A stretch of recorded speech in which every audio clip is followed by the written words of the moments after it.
پاکستان کے نوجوانوں السلام علیکم.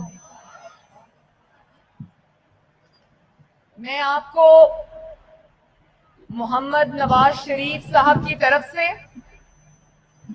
مسلم لیگ نون کی طرف سے اور مریم نواز شریف کی طرف سے دل کی گہرائیوں سے آپ کو خوش آمدید کہتی ہوں.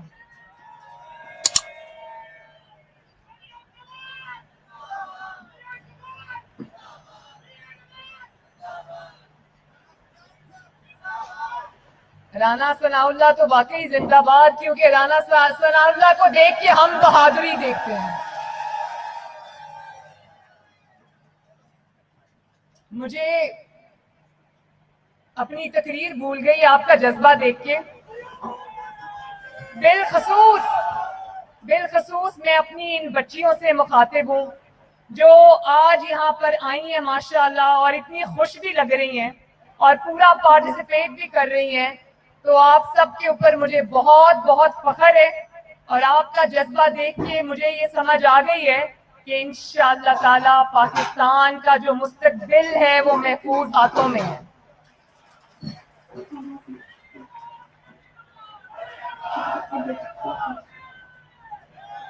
میرے بچوں، جو ہم نے لانچ کیا مسلم لیگ نون کا شیر جوان، مجھے یہ بتانے میں بے حد خوشی محسوس ہو رہی ہے کہ شیر جوان ابھی ہم نے لانچ نہیں کیا آفیشلی، آج لانچ ہو رہا ہے، لیکن شیر جوان کا جو مجھے فیڈ بیک اور جو رسپانس پورے پاکستان سے آ رہا ہے وہ اوور ویلمنگ ہے. بچوں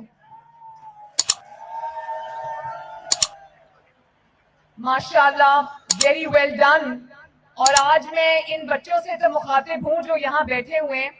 میں یہ بھی بتا دوں کہ مجھے ہزاروں طلباء اس میں شریک ہونا چاہتے تھے، لیکن میرے پاس بڑی مجبوری تھی، میرے پاس جگہ نہیں تھی. میرے پاس یہ ماڈل ٹاؤن ہیڈ کوارٹرز کا PMLN کا صرف یہ لان تھا، اور کیونکہ ہمارے پہ تو ہماری اپنی زمین کے دروازے انہوں نے بند کر دیے ہیں، تو جہاں ہم جانا چاہتے ہیں وہ گراؤنڈ کے دروازے بھی بند ہو جاتے ہیں، ان کی اجازت بھی ہمیں نہیں ملتی، تو ہمیں اسی گراؤنڈ میں یہ کرنا پڑا. لیکن یہ کوئی پہلا لانچ نہیں ہے. انشاءاللہ میری پوری کوشش ہوگی کہ میں سب صوبوں کے اندر جا کے اس تحریک کو لانچ کروں.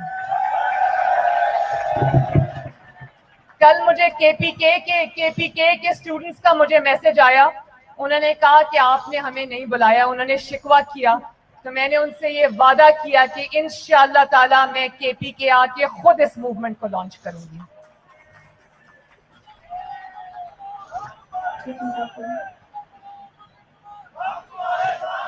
اچھا، میں نے قدم بڑھا دیا، اب آپ کو بڑھانا ہے قدم انشاءاللہ. میرے بچوں، ذرا نعروں سے آگے بڑھ کر بھی ہم تھوڑی سیریس بات کر لیں. بہت ضروری ہے تاکہ آپ کو اور پاکستان کے سارے طلباء کو یہ پتہ چلے کہ یہ شیر جوان موومنٹ کیا ہے اور اس کے مقاصد کیا ہیں. سب سے پہلے یہ تحریک تو بظاہر نئی ہے، اس کا نام نیا ہے شیر جوان، لیکن میں دل سے یہ سمجھتی ہوں کہ یہ اس تحریک کے مقاصد وہی ہیں جس کی بنیاد آج سے 83 سال پہلے، 83 ایئرز پہلے 1937 میں آل انڈیا مسلم اسٹوڈنٹس فیڈریشن کے نام سے رکھی گئی تھی، جس کے سرپرست اعلیٰ قائد اعظم محمد علی جناح خود تھے، اور جس نے قائد کی قیادت میں تحریک پاکستان میں ہراول دستے کا کردار ادا کیا تھا. مجھے اب وہ یاد آ رہا ہے، میں نے لکھا ہے وہ 1937 میں کلکتہ میں مسلم نوجوانوں سے خطاب کرتے ہوئے قائد اعظم نے فرمایا تھا کہ نئی نسل کے نوجوانوں، آپ میں سے اکثر اقبال اور جناح بنیں گے. مجھے پورا یقین ہے کہ قوم کا مستقبل آپ لوگوں کے محفوظ ہاتھوں میں رہے گا نا؟ بولو انشاءاللہ. تو شیر جوان، دیکھو کہتے ہیں کہ اس میں خواتین کو انوالو نہیں کیا، اس میں شیر جوان جو ہے وہ جینڈر اسپیسیفک ہے. शेर जवान बिल्कुल जेंडर स्पेसिफिक नहीं है, हम सब भी शेर हैं, शेरनी हैं इंशाअल्लाह ताला, और इसी जज्बे से लड़ेंगे।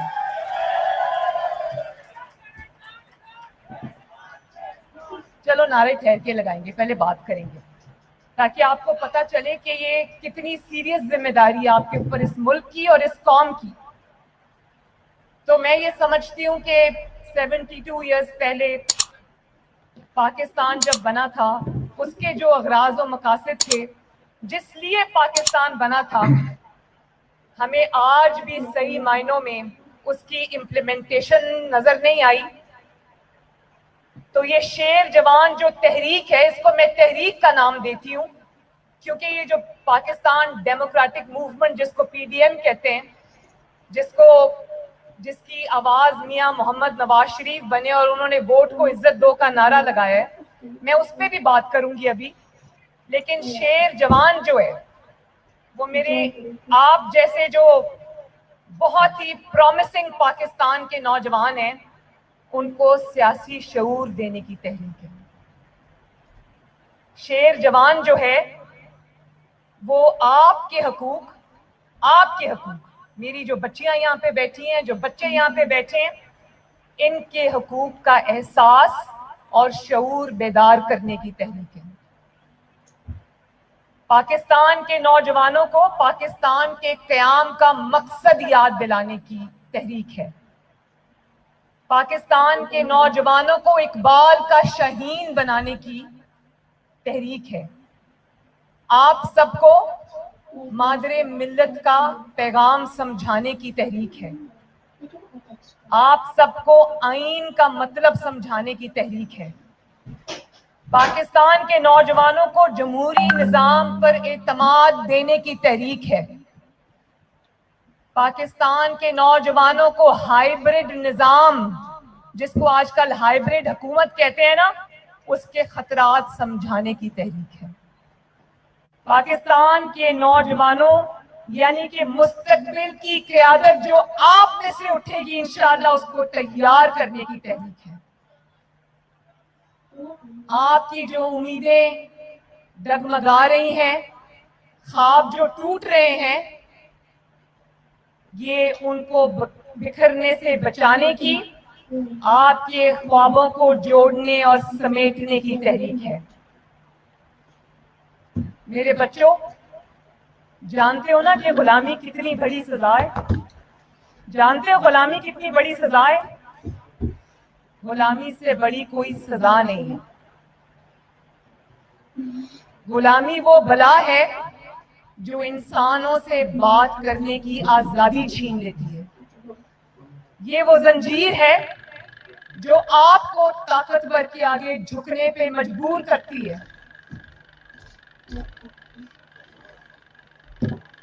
गुलामी वो बला है जो आपको सर फेंक कर, आपको खौफ के अंदर मुब्तला करके भेड़ बकरियों की तरह हांके जाने पर मजबूर करती है। गुलामी वो पर्दा है जो हमारे जहनों पे डाल दिया जाता है ताकि हमें सच्चाई और हक का रास्ता नजर ना आए, ताकि आप गलत को गलत ना कह सकें, आप अपना हक ना मांग सकें, आप अपने हकूक पर खामोश हो जाएं। आपका हक, मेरे बच्चियों, आपका हक आपको भीख की तरह दिया जाए, और आपको सिर्फ वही दिया जाए जो ताकतवर की मर्जी हो। कोई अपना हक मांगे, सवाल करे, तो उसको काले पानी की सजा सुना दी जाए।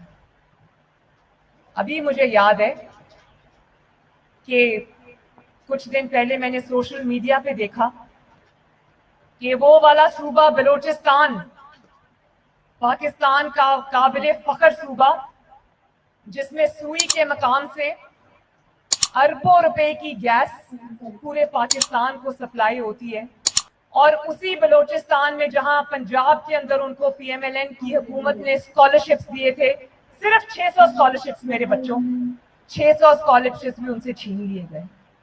اور وہ 12 दिन سے بچے سڑکوں پہ رول رہے تھے, اپنے گھروں کو چھوڑ کے آئے تھے, اچھے گھروں کے بچے تھے, آپ ہی جیسے بچے تھے وہ. جب میں نے سوشل میڈیا پہ ان کی تصویریں دیکھی تو مجھے اتنی تکلیف ہوئی کہ میں نے رات کو یہ فیصلہ کیا کہ میں صبح ان کے پاس جاؤں گی. 12 دن وہ بچے لانگ مارچ کرتے رہے, پیدل سڑکوں پہ رولتے رہے. اس حکومت میں سے کسی کو اتنی توفیق نہیں ہوئی کہ ان بچوں کو جا کے پوچھے اور کہیں کہ آپ کا کیا مسئلہ ہے. جب میں ان بچوں کے پاس گئی تو میں حلفاً آپ کو یہ بات بتاتی ہوں کہ ان کی آنکھیں نہ سو سکنے کی وجہ سے, گھر سے در بدر ہونے کی وجہ سے لال تھیں. ان کے بال اور ان کے چہرے گرد سے اٹے پڑے تھے. اپنے گھروں سے ماؤں کے بچے 12 14 دن سے نکلے ہوئے تھے, لیکن ان کی آواز کوئی سننے نہیں آئی. تو میں یہ, اگر آپ کا حق بھی آپ کو بھیک کی طرح دیا جائے گا اور آپ کے ساتھ یہ سلوک ہوگا تو یہ چیز نہ نواز شریف کو منظور ہے, نہ مریم نواز کو منظور ہے. اور میرے بچوں, ہم غلامی کی بات کر رہے تھے نا. غلامی وہ ہوتی ہے جب کراچی میں سندھ کے آئی جی کو اغوا کر لیا جاتا ہے اور اس کو گھنٹوں حبس بے جا میں رکھا جاتا ہے. اس کے فون اس سے لے لیے جاتے ہیں اور اس کو کہا جاتا ہے کہ کیپٹن صفدر کو گرفتار کرو. وہ کہتے ہیں میں نہیں کر سکتا, مجھے اجازت نہیں ہے. تو اس کو کہا جاتا ہے کہ تم یہاں سے نہیں جا سکتے جب تک تم گرفتاری کے آرڈرز پہ دستخط نہ کرو. اور غلامی یہ ہوتی ہے, یہ میری جو بچیاں یہاں بیٹھی ہیں یہ سمجھیں گی اس بات کو, کہ میں صبح 6:30 بجے اپنے کمرے میں سوئی ہوں اور میرا دروازہ توڑ کے یہ کمرے کے اندر آ گئے. کیا ریاست اپنی بیٹیوں بہنوں کے ساتھ یہ سلوک کرتی ہے؟ اور اگر ہم نے اس پہ آواز نہ اٹھائی میرے بچوں, میری بچیوں, تو یہ پاکستان کے ہر گھر میں یہی چیز پہنچے گی. پھر آپ کو بچانے والا کوئی نہیں ہوگا. اس لیے ہمیں اس پہ کے خلاف آواز اٹھانی ہے. مجھے بتاؤ کہ پولیس کیا کوئی کمتر مخلوق ہے؟ آپ کی وہ دن رات خدمت کرتے ہیں, کیا پولیس والے انسان نہیں ہوتے؟ کیا کالی وردی جو سندھ کی پولیس کی ہے کیا وہ کمتر وردی ہے؟ مجھے بتاؤ, ہاتھ اٹھا کے مجھے بتاؤ, کیا پولیس کی وردی کمتر وردی ہے؟ کیا پاکستان ہم نے اس لیے حاصل کیا تھا؟ پاکستان بنانے والے ہمارے بزرگوں کی سوچ, مال اور جان, عزت و آبرو کی قربانیاں دینے والے ہمارے بزرگ, ان کو جس قربانیوں کی شکل دی گئی میرے بچوں, اس کو آئین پاکستان کہتے ہیں. مجھے یہ بہت لوگ یہ کہتے ہیں کہ آپ جب آئین کی بات کرتی ہیں عوام سے تو ان کو سمجھ نہیں آتی. مجھے بتاؤ میرے بچوں, آپ کو آئین کی بات سمجھ آتی ہے یا نہیں آتی؟ آئین جو ہے وہ آپ کے حقوق کی کتاب ہے. کوئی ایسی چیز نہیں ہے جس کی ہمیں سمجھ نہیں آتی. وہ آپ کے حقوق کی کتاب ہے. اس کتاب میں لکھا ہے کہ پاکستان میں کیا ہوگا. اس کتاب میں لکھا ہے کہ پاکستان میں کیا نہیں ہوگا. اس کتاب میں لکھا ہے کہ کس کا کیا حق ہے. اس کتاب میں لکھا ہے کس کا حق کیا نہیں ہے. آئین کی کتاب میں لکھا ہے کہ کس نے کیا کام کرنا ہے, اور آئین ہی کی کتاب میں لکھا ہے کہ کس کا کیا کام نہیں ہے. دیکھ لو, غور سے دیکھو میرے بچوں, میرے نوجوانوں, میرے بیٹوں, میرے بیٹیوں, پاکستان کے معماروں, غور سے دیکھو اور پھر بتاؤ.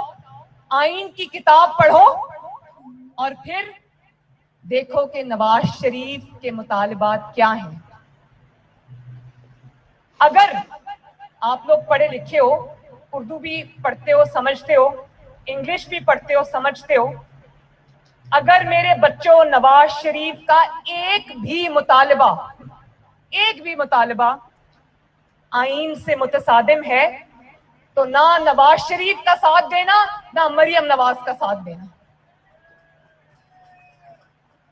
آپ سب نے مطالعہ پاکستان پڑھا ہوگا نا, پڑھا ہے نا بچپن سے, جس کو پاکستان سٹڈیز بھی کہتے ہیں, پڑھا ہے نا.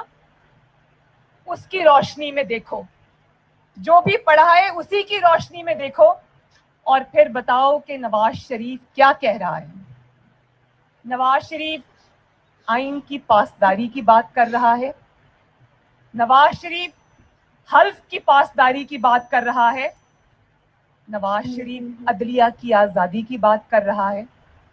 اور آج میں ابھی سن رہی تھی کہ مجھے کسی نے ایک میسج فارورڈ کیا کہ یہ جو سلیکٹڈ حکمران ہے عمران خان, وہ کہتے ہیں کہ ایک جج کو اپوزیشن بڑا چڑھا رہی ہے. کس جج کی بات کر رہے ہیں جانتے ہو نا؟ اور یہ بھی جانتے ہو نا کہ قاضی فائز عیسیٰ کو کس نے نکالنے کی سازش کی تھی اور کیوں کی تھی؟ کون بتائے گا مجھے کہ کیوں کی تھی قاضی فائز عیسیٰ کو نکالنے کی سازش؟ کون بتائے گا؟ ادھر آؤ بیٹا, ادھر آؤ میرے بچے, ادھر آؤ.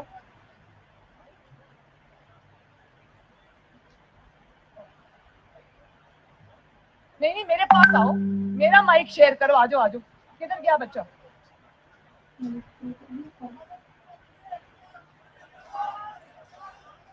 ہم سب چاروں صوبوں کی آواز ہے. ادھر آؤ بیٹا. اب مجھے بتاؤ, اس میں آپ کا ریپرزینٹیٹیو یہاں کھڑا ہے, میں اس سے پوچھنا چاہتی ہوں کہ کیا آپ سب لوگ یہ جانتے ہو کہ قاضی فائز عیسیٰ کو کس نے نکالنے کی سازش کی اور کیوں کی؟ کرو بیٹا.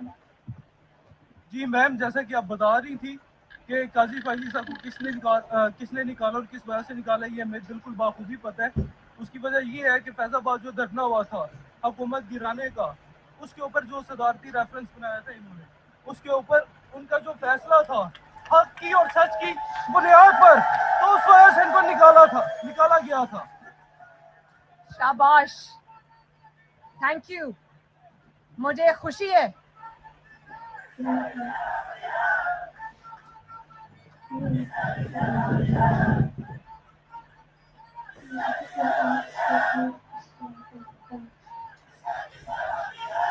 میرے بچوں, ایک بات میں اور آپ کو سمجھا دوں,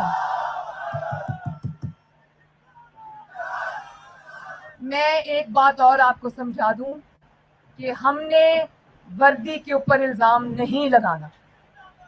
یہ وہ والی وردی ہے, میرے فوجیوں کی وہ والی وردی ہے جو سیاچن میں ہماری حفاظت کرتے ہوئے شہید ہوتے ہیں, اور جن کی مائیں, بہنیں, بیٹیاں, بچے جب وہ وردی کو ان کو دفنانے کے لیے آتے ہیں تو وہ خون میں آلود وردیاں ہوتی ہیں.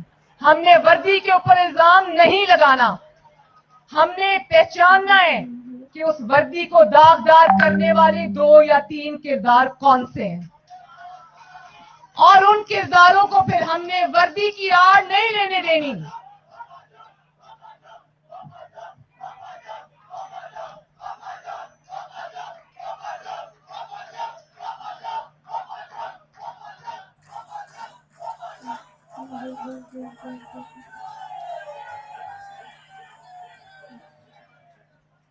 آج یہ جو آپ آواز اٹھا رہے ہو نا پاپا جونز کے خلاف اور پیزا والوں کے خلاف, وہ اس لیے ہے نواز شریف کو سمجھ آ رہی ہے کہ میری عوام کو سب سمجھ آ رہی ہے. اور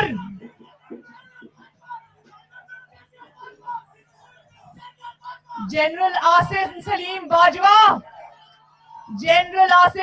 باجوہ قوم کے نوجوان آپ سے یہ سوال کر رہے ہیں کہ آپ کے پاس خربوں کی جائیدادیں کہاں سے آئیں؟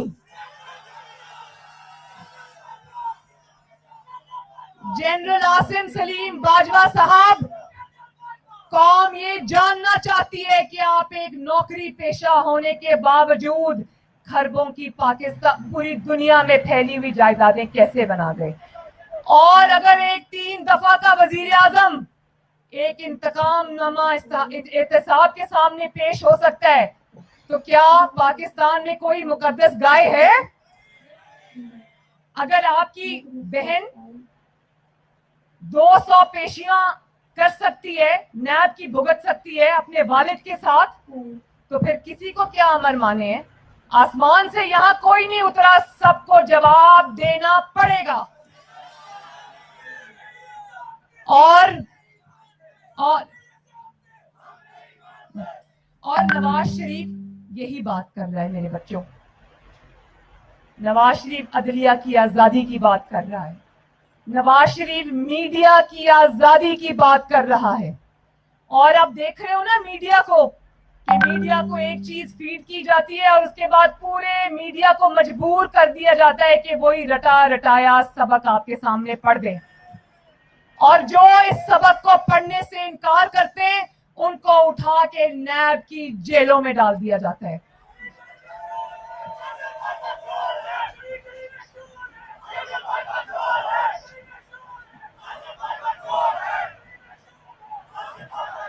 और नवाज शरीफ और क्या बात कर रहा है?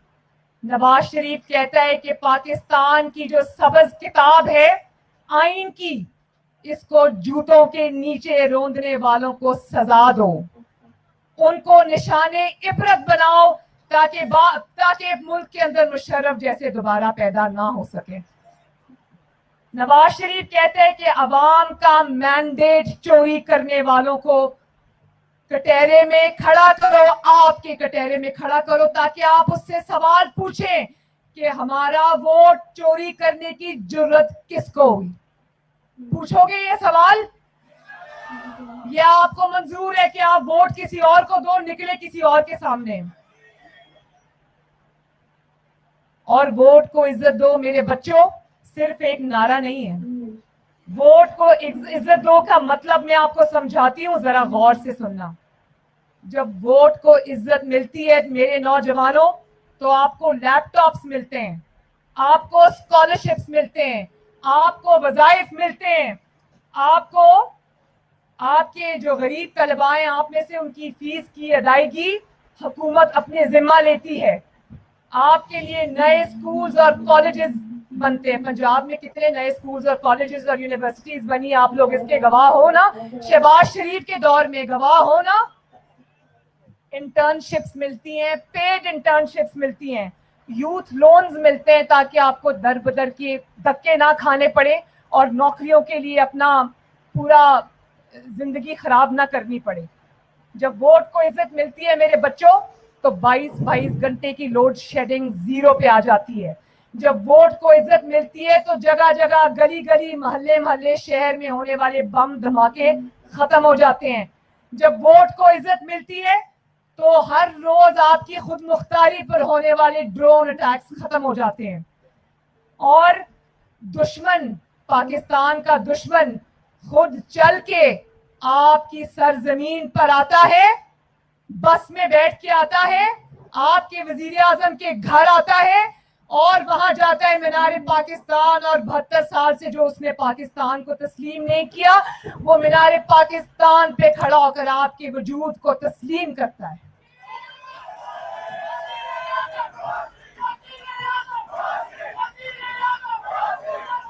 और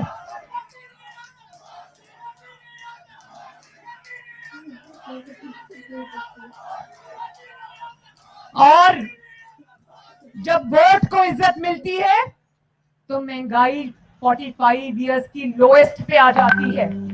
जीडीपी रेट 2.7 से या 1.7 से बढ़ के 5.7 पे जाता है और 6% उसकी ग्रोथ के चांसेस होते हैं।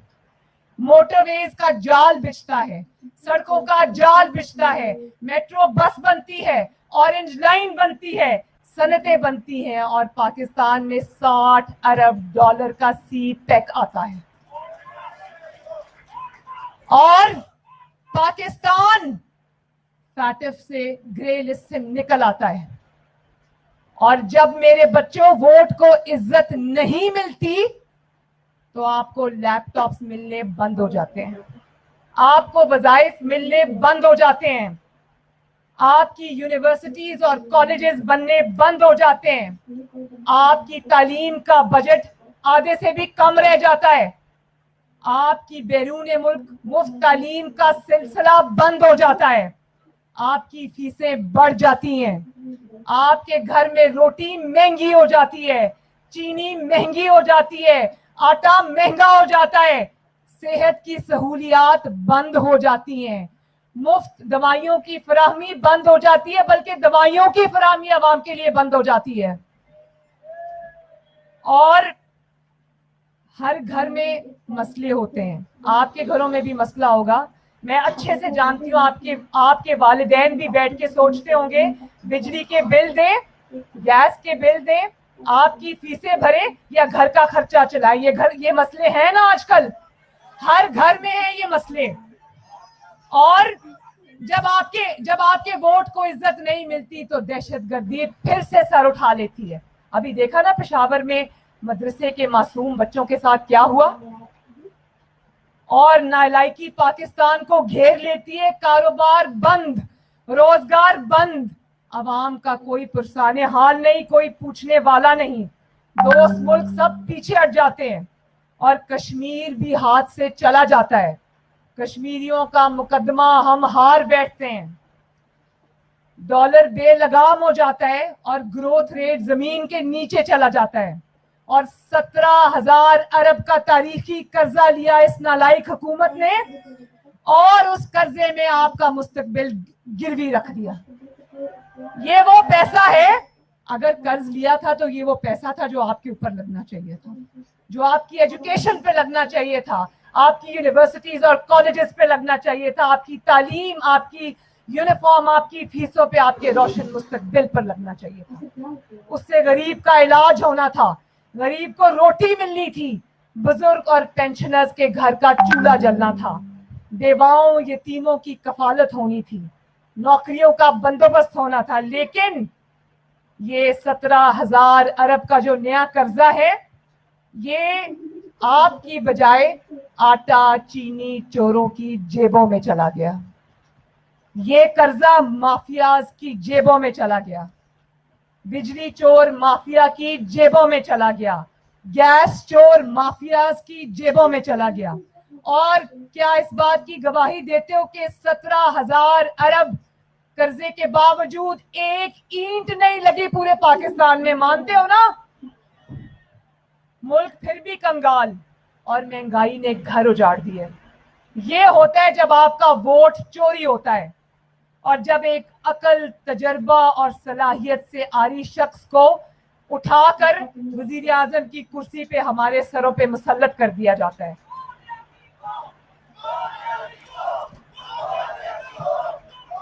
और मेरे बच्चों याद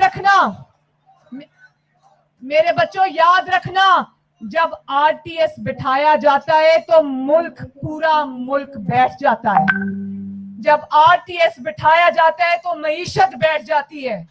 जब आरटीएस बिठाया जाता है तो अदल का निजाम बैठ जाता है, और जब अदल का निजाम बैठ जाता है तो नजरिया जरूरत के तहत फैसले आते हैं।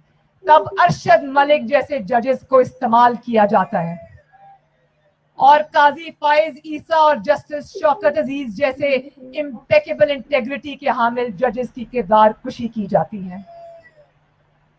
और फिर ये होता है कि जजेस खुद इंसाफ के मुंतजिर होते हैं, और जब आपसे जवाब मांगा जाए तो गद्दारी के फतवे बांटते हो। मेरे बच्चों, अगर उर्दू लुगत में, उर्दू डिक्शनरी में आईन की पासदारी करने वालों को, आईन का सबक देने वालों को, आईन का सबक पढ़ने वालों को, आईन का सबक मानने वालों को गद्दार कहा जाता है, तो फिर यहां पर 22 करोड़ गद्दार हैं। फिर हमें अपने मुस्तकबिल के इन मेमारों में से भी गद्दारों की जरूरत है। और अगर गद्दारी के इल्काबात के पीछे की कहानी जानना चाहते हो तो मैं सिर्फ आपको एक मिसाल देती हूँ, एक मिसाल।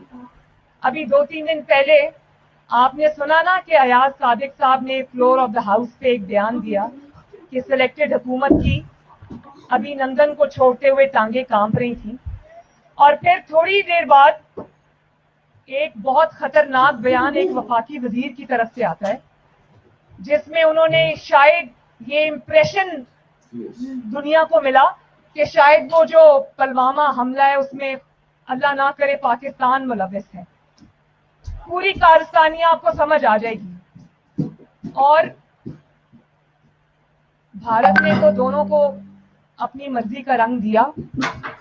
75% 80% आज उस वफाकी वजीर के बयान का फायदा उठाकर न सिर्फ भारत बल्कि भारत का वजीर आजम भी हमें चार्जशीट कर रहा है उस वजह से। लेकिन इतनी सीरियस एलिगेशंस के बावजूद DGISPR की प्रेस कॉन्फ्रेंस होती है और वो अयाज सादिक की बात करते हैं, वो उसका जवाब देते हैं।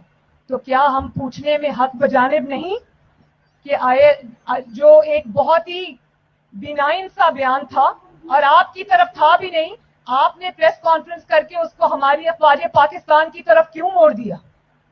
हम तो ये नहीं कह रहे, हम तो इस जाली हुकूमत की बात कर रहे हैं। आपने उसके ऊपर प्रेस कॉन्फ्रेंस क्यों की?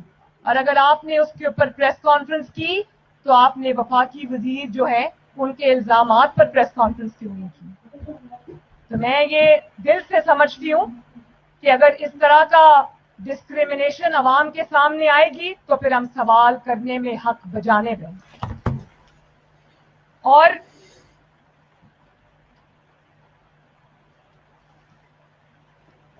मैं ये दिल से समझती हूँ कि जो DGISPR है वो एक प्रोफेशनल सोल्जर है, हमारे इदारे के स्पोक्स पर्सन हैं, उनको बहुत एहतियात से काम लेना चाहिए। आप इमरान खान और जो हुकूमत है वो तो उसको तो बहुत फायदा है अगर इदारों को वो सियासत में घसीटे, उसको सूट करता है। लेकिन अफवाज पाकिस्तान को और इदारों को ये बात बिल्कुल सूट नहीं करती कि वो एक सियासी जमात के पीछे खड़े हुए नजर आए। वो उतने हमारे भी हैं, उतने आपके भी हैं। तो ये डिस्क्रिमिनेशन नहीं होनी चाहिए, ये गलत बात है, ये गलत रवायत है और इससे अवाम और इदारों के दरमियान खलीज बढ़ती है और फिर लोग कहने पे मजबूर हो जाते हैं कि जो इल्जामात आप पर लगाए जा रहे हैं वो सच है। इससे दूरी इख्तियार करनी चाहिए, इसकी इस्लाह करनी चाहिए और इसके ऊपर जो है वो इसको दोबारा इस पॉलिसी पे नजरसानी करनी चाहिए। बाकी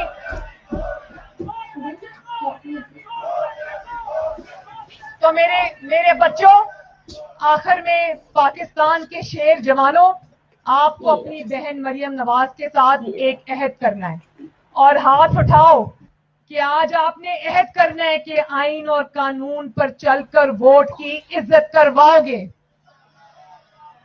आपने अहद करना है कि आप अपनी राय, अपना वोट और अपने हक की निगहबानी करोगे। आज आपने मेरे साथ अहद करना है कि आपने जमहूरी और पुरअमन रास्ते पे चलकर अपने हक के लिए आवाज उठानी है।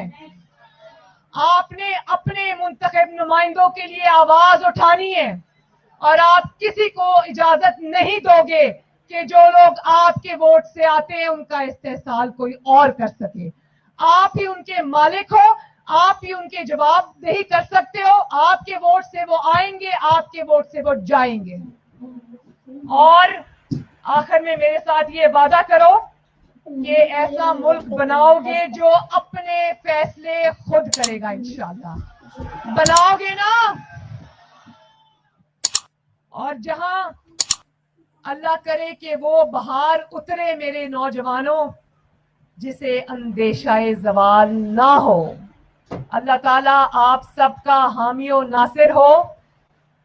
शेर जवान जिंदाबाद, नवाज शरीफ जिंदाबाद।